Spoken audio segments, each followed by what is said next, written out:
abavubuka babiri bagwikiriza ssente w'ekyalo Nsagu mu ttawuni kansi Kajjansi wakisomo ofisi eno balire bamunyagako sitampu y'ekyalo ku mpaka bano kuli Kategerezekiria Moses ne Mukasa nga bajibye ku ssente bya Paul Kagolo n'ekigendero eky'okumujjako obuyinza nti bo tebamwagala nga baagala Amiru Kitandwe yaba bakulembera twagala buli muntu ng'amumanyi ne bamulayiza ate kati batugamba birala chairman alika akwata abantu abasiba ebintu eby'ekisirusiru tetumwagala ffe sejjabani waffe baloza ndagamuntu oyagala baloza ndagamuntu tagikuwa kati wamulonda asaba ssente za security oba tewaziwa twesimba abalala bana abaali besimbye okuluntu eri nembawangula nembeera nga nze chairman omulonde era electoral commission ne bampa ebiwandiiko byonna ebikakasa nti nze chairman wawa kati ye n'agenda mu kooti n'awaaba agolo aliwo kati n'agenda mu kooti n'awaaba kati kooti n'emu ebiragiro ebiraga nti nze siri kiyamaanyi ye ye kiyamaanyi okukwatibwa kw'abano okuwaliriza abatuuze okwekumamu okutaaka nga basudde emisanvu mu kkubo n'okulikumamu omuliro nga tewali motoka wadde pikipiki bakiriza okuyitawo babadde baagala bannaabwe bateebwe era poliisi ekkakanya obujagala lituusi newalirizibwa okubakubamu nti yagasi n'okwondagaza musi mu bbanga ne bagombolola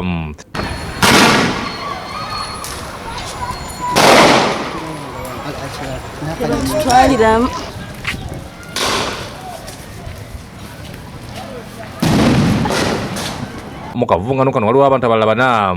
abakwatiddwa ne baggalirwa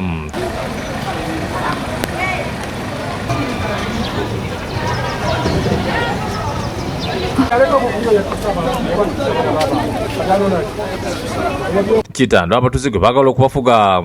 ng'alina abatuuze bavumidde enkola ya gavumenti gye y'okulonda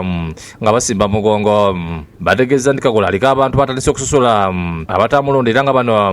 tabakonderamu sitampu abantu abali ku saidi yange tabawa saavisi mu ofiisi ye kati abantu ne beekyawa tukulabanga okwekalakaasa kuno kubaddewo balabe nga abakulu abali waggulu era tubasaba babeere nga abanaalaba ekintu kino kyonna babeere nga bayamba ekitundu n'ekitundu kiri ku bunkenke benga omutwala omusange gyali talina kyatera talina kyatisa musawo yaleero nangaolwokuba saamulonda era simuwagira era muwa kyamaani waffe atufuga ayagala tufuga nga wafuga amagage kansala w'ekyalo kino Nelson Byekwaso atuze mu kifo kino abatuuze bamutabukira ne batandika okuwansiganya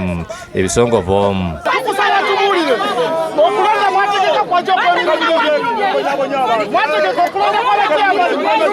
ye Kagola ayogerwa kutugezeza kumunoonya atangaze ku nsonga eno